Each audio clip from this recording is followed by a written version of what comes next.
예레미야 5장 7절, 8절, 9절 보겠습니다.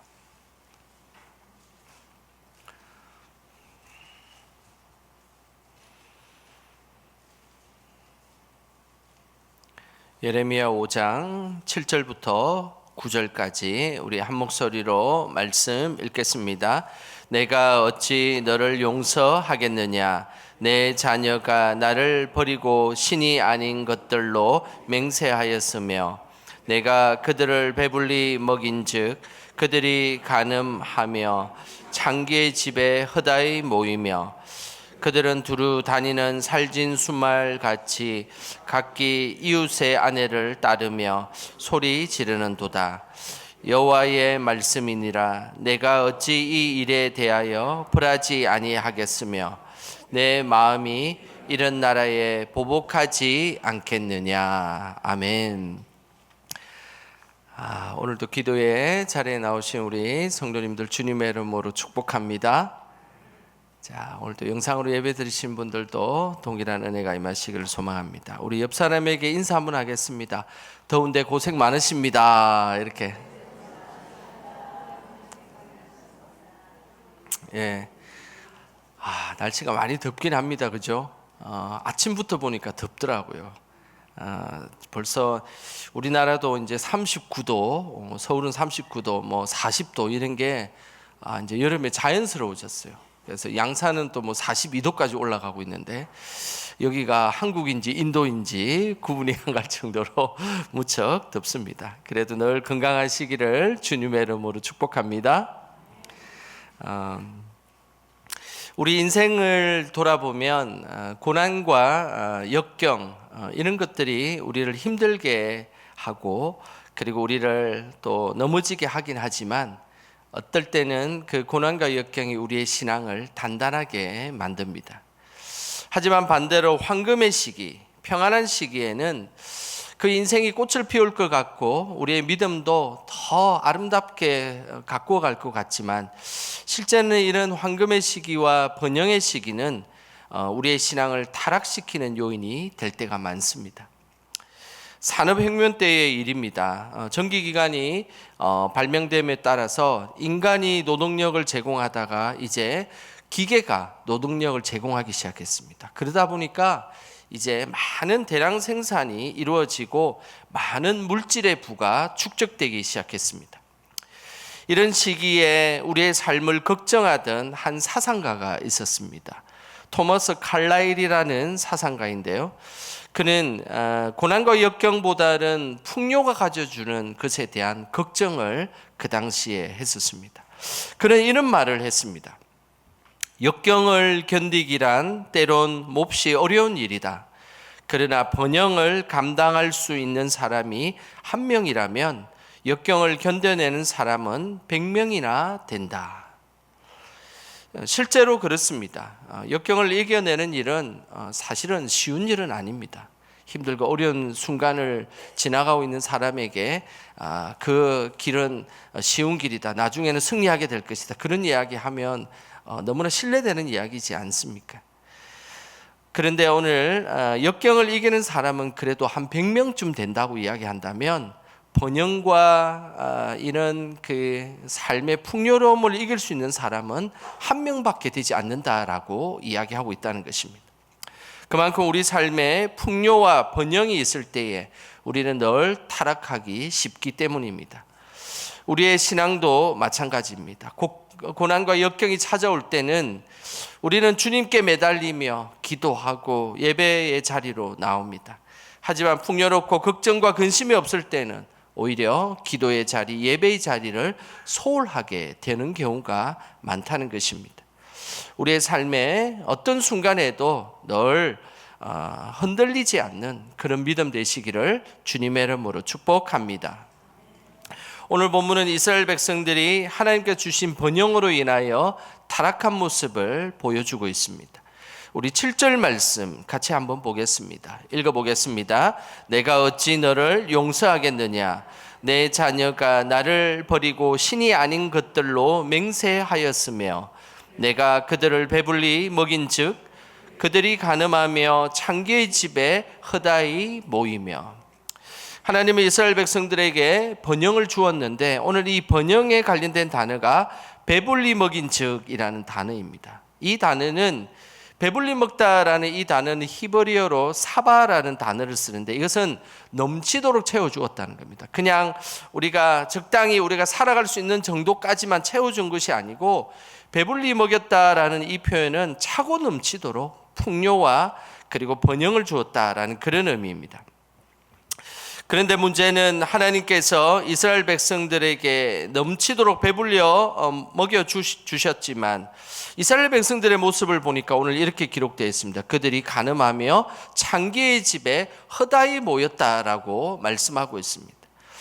이것은 하나님께서 배불리 먹이고 그리고 번영을 주셨지만 이 창기의 집, 간음한 일을 오늘 단순한 성적 타락을 이야기하는 것이 아니라 성경에는 끊임없이 우상 숭배를 이야기하고 있습니다. 하나님께서 이스라엘 백성들에게 풍요를 주셨지만 그들은 그 풍요를 가지고 바알과 아세라 신에게 절하며 섬기게 되었다라는 그런 의미입니다.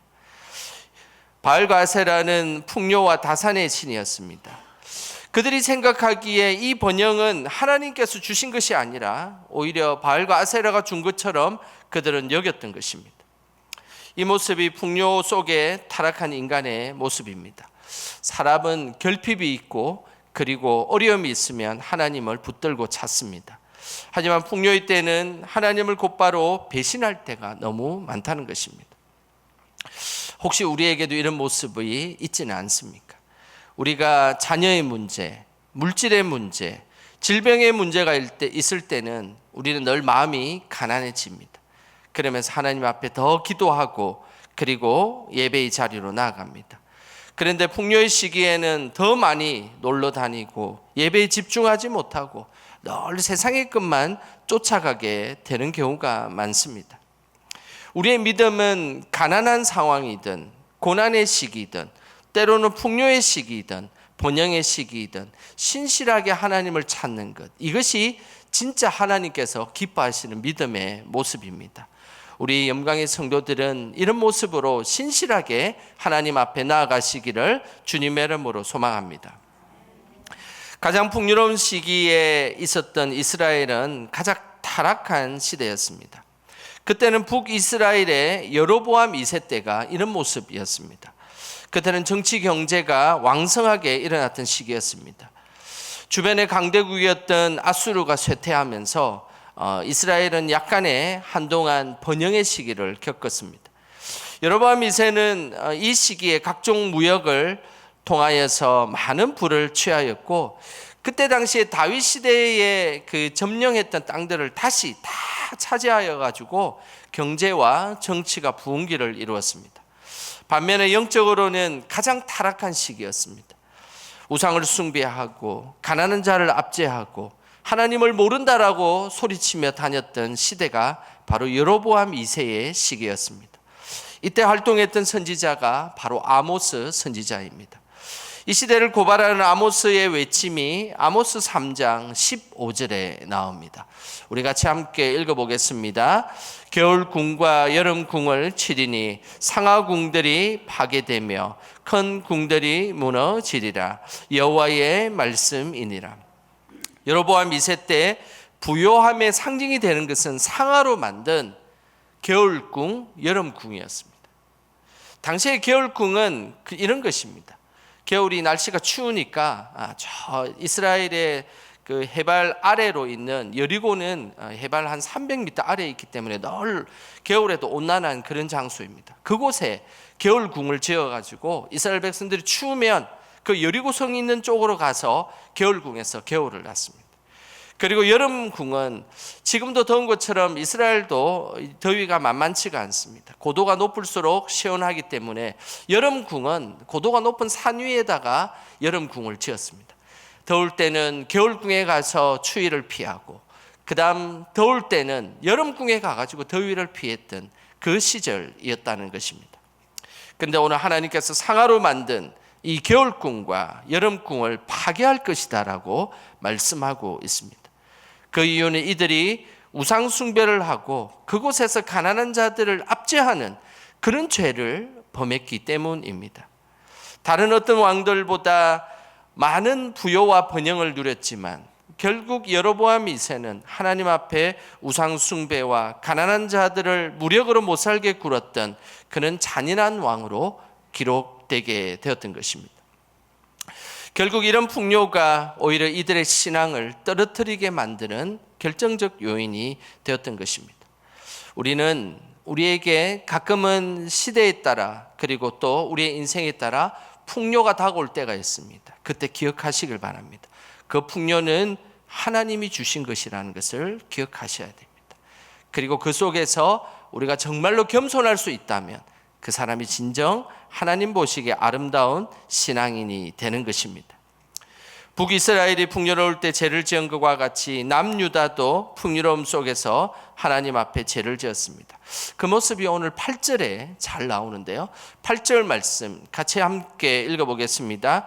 그들은 두루 다니는 살진 순말같이 각기 이웃의 아내를 따르며 소리 지르는도다.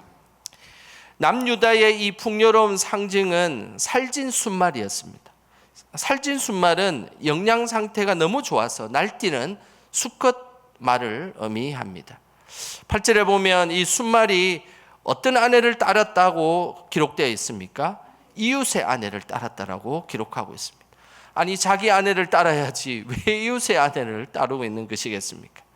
넘치는 에너지를 가지고 자기의 아내를 위해서 그리고 자기의 가족을 위해서 노력하는 것이 아니라 그 에너지를 가지고 남의 아내를 위해서 사용하고 있다라고 성경은 기록하고 있습니다.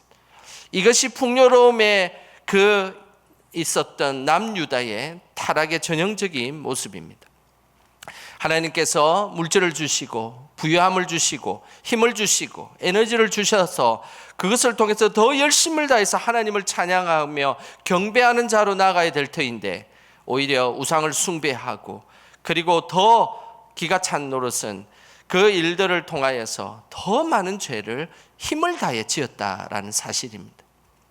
하나님께서는 풍요로운 물질을 주셨을 때 하나님의 몸된 교회를 위해 섬기며 하나님 나라를 위해 섬겨야 합니다.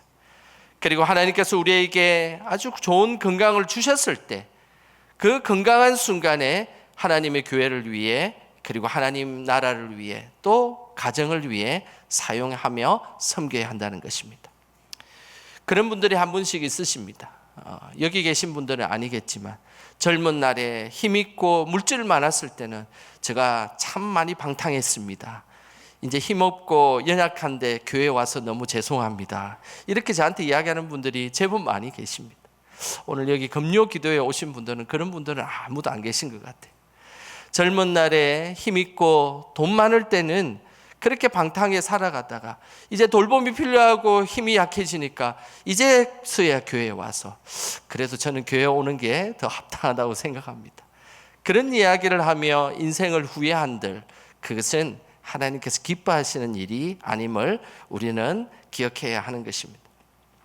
하나님께 주신 풍요로운 물질과 건강이 다른 어떤 것보다 하나님의 영광을 위해서 사용될 때 그것이 아름답고 멋진 일임을 우리는 기억해야 하는 것입니다.